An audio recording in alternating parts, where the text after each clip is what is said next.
বিসমিল্লাহির রহমানির রহিম। আসসালামু আলাইকুম ওয়া রাহমাতুল্লাহি ওয়া বারাকাতু। সম্মানিত দর্শক, আমাদের আজকের বিশেষ বুলেটিনে আপনাদের স্বাগত জানাচ্ছি। আজ আমরা পুরো সময়টা জুড়ে আলোচনা করব দেশের প্রায় ১৪ লাখ সরকারি কর্মকর্তা কর্মচারী এবং ৯ লাখ পেনশনভোগীর জীবনের সঙ্গে সরাসরি জড়িত একটি বিষয় নিয়ে, নবম জাতীয় পে স্কেল।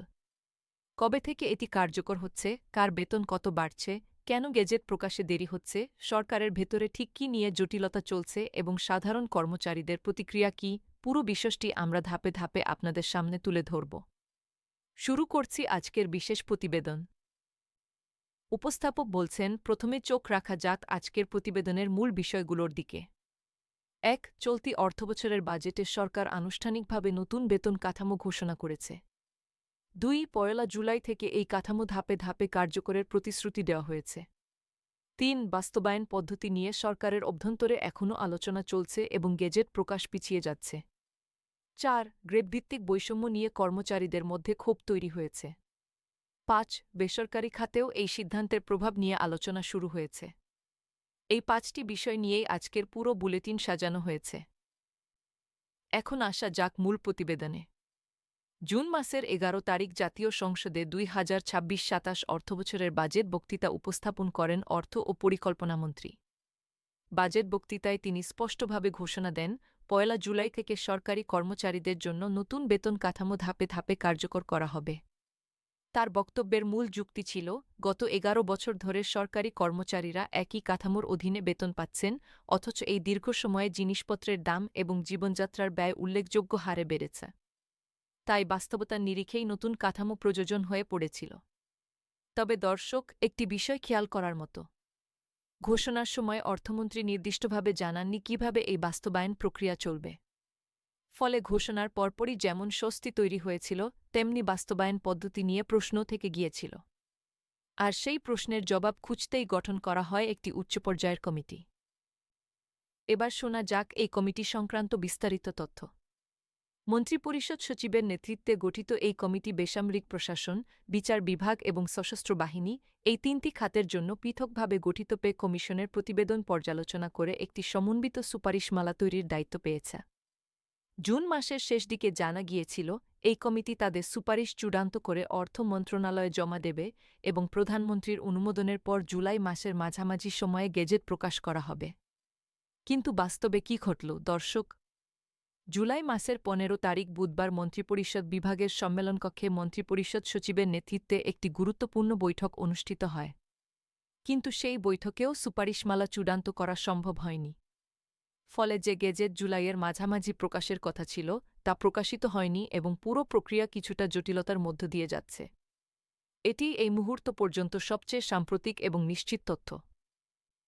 উপস্থাপক এবার প্রশ্ন তুলছেন, ঠিক কী কারণে এই জটিলতা তৈরি হচ্ছে? এই প্রশ্নের উত্তরে পাওয়া তথ্য অনুযায়ী, মূল জটিলতা তৈরি হয়েছে বাস্তবায়ন পদ্ধতি নিয়ে। প্রাথমিকভাবে দুটি বিকল্প বিবেচনায় ছিল।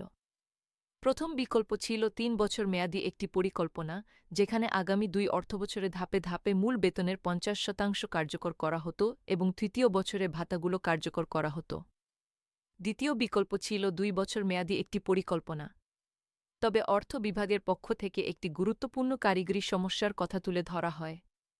তাদের বক্তব্য অনুযায়ী, ২ ধাপে মূল বেতন বাস্তবায়ন করা হলে সরকারের সমন্বিত বাজেট ও হিসাবরক্ষণ ব্যবস্থা, যা IBS++ নামে পরিচিত, সেখানে কারিগরি জটিলতা তৈরি হতে পারে। এই কারণে অর্থ বিভাগ একবারেই মূল বেতন পুরোপুরি কার্যকর করার পক্ষে মত দিয়েছিল। তবে সার্বিক আলোচনায় সরকার ২ ধাপে পে স্কেল বাস্তবায়নের দিকে এগোচ্ছে বলে সংশ্লিষ্ট সূত্র জানিয়েছে।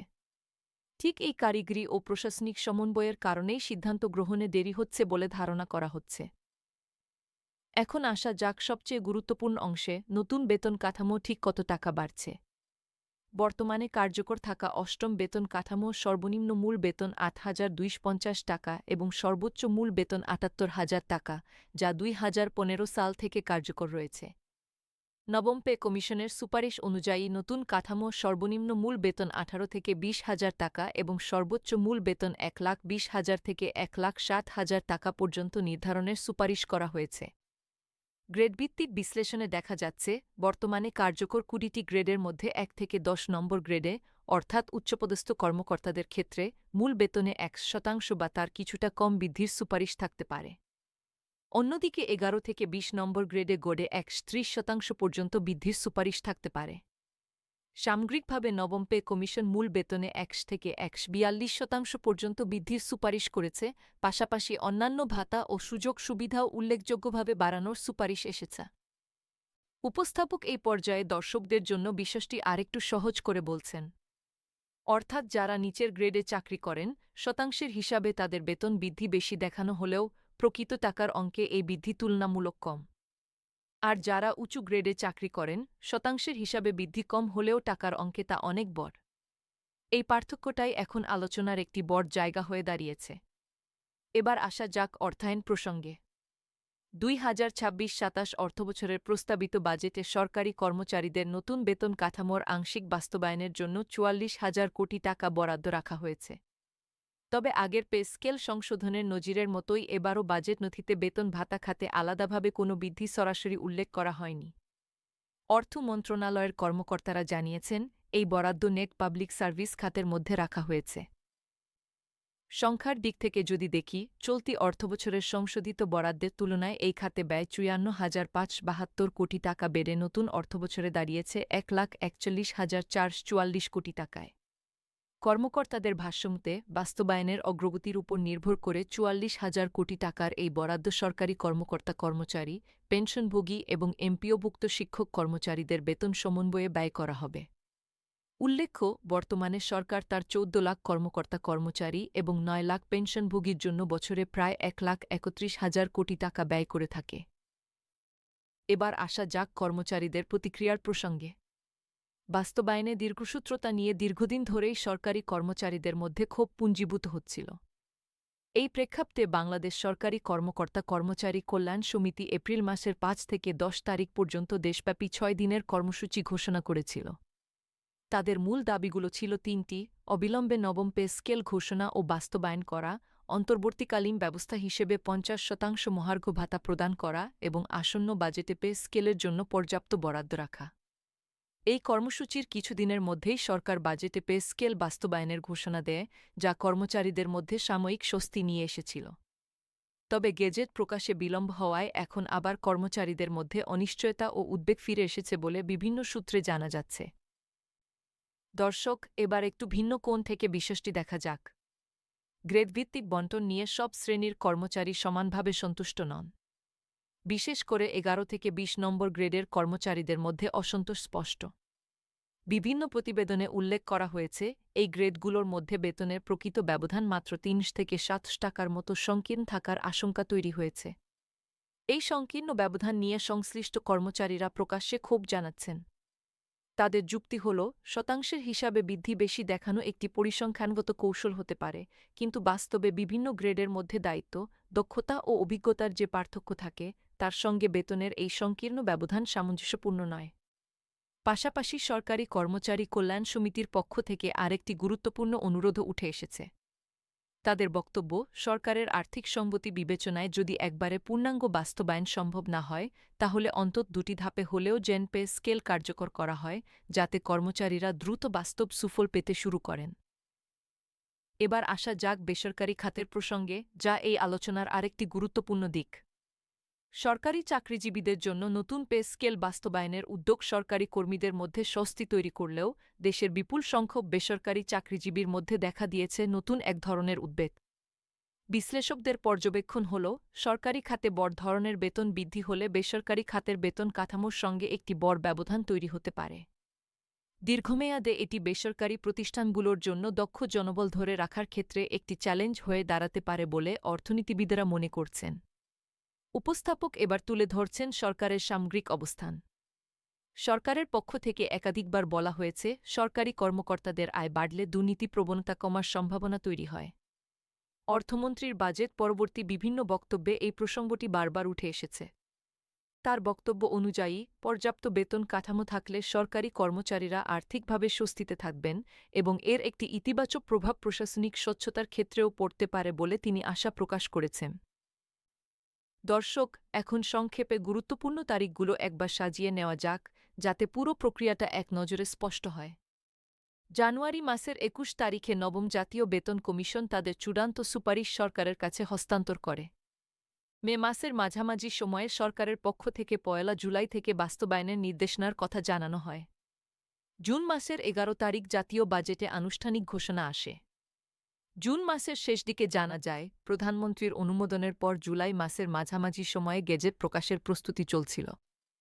কিন্তু জুলাই মাসের ১৫ তারিখের বৈঠকেও চূড়ান্ত সিদ্ধান্ত না হওয়ায় গেজেট প্রকাশ পিছিয়ে গেছে, যা এই মুহূর্ত পর্যন্ত সর্বশেষ তথ্য। উপস্থাপক এবার প্রশ্ন তুলছেন, তাহলে সামনে কি হতে যাচ্ছে? সংশ্লিষ্ট সূত্র অনুযায়ী আইনি ও প্রশাসনিক প্রক্রিয়া সম্পূর্ণ করতে আরও কিছুটা সময় লাগতে পারে। তবে গুরুত্বপূর্ণ বিষয় হল, বাজেটে যে থোক বরাদ্দ রাখা হয়েছে তার মাধ্যমে যখনই পূর্ণাঙ্গ গেজেট প্রকাশিত হবে, তখন সরকারি কর্মচারীরা ১ জুলাই থেকেই বকেয়াসহ নতুন স্কেলের সুবিধা পাবেন বলে সংশ্লিষ্টরা জানিয়েছেন। অর্থাৎ গেজেট প্রকাশে বিলম্ব হলেও কর্মচারীদের আর্থিক সুবিধা থেকে বঞ্চিত হওয়ার আশঙ্কা কম, কারণ ১ জুলাই থেকেই বেতন সমন্বয় কার্যকর ধরা হচ্ছে। দর্শক, আরেকটি বিষয় লক্ষণীয়। অতীতের পে স্কেল সংশোধনের অভিজ্ঞতা বিশ্লেষণ করলে দেখা যায়, আগেও ২ ধাপে বেতন কাঠামো বাস্তবায়িত হয়েছিল, যেখানে প্রথম বছর সংশোধিত মূল বেতন এবং পরের বছর সংশোধিত ভাতাগুলো কার্যকর করা হয়েছিল। বর্তমান আলোচনাতেও একই ধরনের কাঠামো অনুসরণের সম্ভাবনা রয়েছে বলে সংশ্লিষ্টরা ইঙ্গিত দিচ্ছেন, যদিও এ বিষয়ে চূড়ান্ত ঘোষণা এখনও আসেনি। এবার উপস্থাপক পুরো প্রতিবেদনের একটি সংক্ষিপ্ত সারাংশ তুলে ধরছেন, যাতে দর্শকরা সম্পূর্ণ চিত্রটি একসঙ্গে মনে রাখতে পারেন। প্রথমত, সরকার বাজেটে আনুষ্ঠানিকভাবে নবম পে স্কেল বাস্তবায়নের ঘোষণা দিয়েছে এবং ১ জুলাই থেকে কার্যকরের প্রতিশ্রুতি দিয়েছে। দ্বিতীয়ত, মূল বেতনে ১ থেকে ১৪২% পর্যন্ত বৃদ্ধির সুপারিশ রয়েছে। তৃতীয়ত, বাস্তবায়নের জন্য ৪৪,০০০ কোটি টাকা বাজেটে বরাদ্দ রাখা হয়েছে। চতুর্থত, বাস্তবায়ন পদ্ধতি নিয়ে সরকারের ভেতরে এখনও আলোচনা চলছে এবং একাধিক বৈঠকেও চূড়ান্ত সিদ্ধান্ত হয়নি। পঞ্চমত, গেজেট প্রকাশে বিলম্ব হচ্ছে, তবে কর্মচারীরা ১ জুলাই থেকেই বকেয়াসহ সুবিধা পাওয়ার আশ্বাস পেয়েছেন। ষষ্ঠত, নিম্ন গ্রেডের কর্মচারীদের মধ্যে বেতনের প্রকৃত ব্যবধান নিয়ে অসন্তোষ রয়েছে। এবং সপ্তমত, বেসরকারি খাতের কর্মীদের মধ্যেও এই সিদ্ধান্তের প্রভাব নিয়ে নতুন আলোচনা শুরু হয়েছে। সম্মানিত দর্শক, নবম জাতীয় পে স্কেল বাস্তবায়ন প্রক্রিয়া এখন একটি গুরুত্বপূর্ণ পর্যায়ে রয়েছে। সরকারের পক্ষ থেকে ইতিবাচক অঙ্গীকার থাকলেও প্রশাসনিক ও কারিগরি জটিলতার কারণে বাস্তবায়ন প্রক্রিয়া কিছুটা সময় নিচ্ছে। আমরা এই বিষয়ে যত নতুন তথ্য পাব, নিয়মিতভাবে তা আপনাদের সামনে তুলে ধরব। সরকারি চাকরিজীবীদের বেতন কাঠামোর এই পরিবর্তন শুধু তাদের ব্যক্তিগত আর্থিক জীবনেই নয়, বরং সামগ্রিক অর্থনীতি, বাজেট ব্যবস্থাপনা এবং শ্রমবাজারের উপরও গুরুত্বপূর্ণ প্রভাব ফেলবে বলে বিশেষজ্ঞরা মনে করছেন। আজকের বিশেষ প্রতিবেদন এ পর্যন্তই। নবম জাতীয় পে স্কেল সংক্রান্ত যে কোনো নতুন তথ্য পাওয়ার সঙ্গে সঙ্গে আমরা তা আপনাদের সামনে নিয়ে আসব। আমাদের সঙ্গে থাকার জন্য আপনাদের সবাইকে আন্তরিক ধন্যবাদ। আল্লাহ হাফেজ।